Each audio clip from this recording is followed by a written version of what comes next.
Une envie pressante en plein centre-ville. Difficile d'en vouloir à Manson de ne pas se retenir. À sa propriétaire de ne pas ramasser, en revanche, c'est autre chose.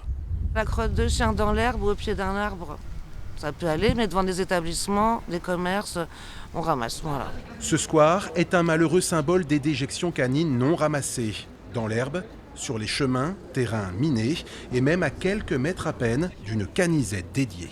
Les gens, ils se promènent avec leurs animaux et puis ils les laissent faire leurs besoins dans le parc. Et on est obligé de toujours faire attention parce que sinon on marche dedans. C'est pas très agréable. Un problème qui touche toute la ville et la municipalité a décidé de s'en emparer. Objectif pour Boris Ravignon, identifier et punir ceux qui ne jouent pas le jeu. On a déjà une brigade de l'environnement qui les traque et qui verbalise très régulièrement, mais ça n'est pas suffisant. On voit bien qu'il faut qu'on aille au-delà. Et donc on envisage de demander aux propriétaires de chiens, lorsqu'ils se promènent, d'avoir un sac sur eux et de pouvoir le présenter en cas de contrôle. Montant de l'amende pour les déjections canines non ramassées, 135 €. Près d'une cinquantaine de personnes ont ainsi été verbalisées en 2024. Un chiffre qui devrait largement augmenter avec la mise en place du contrôle des sacs de ramassage, mesure qui sera votée avant l'été.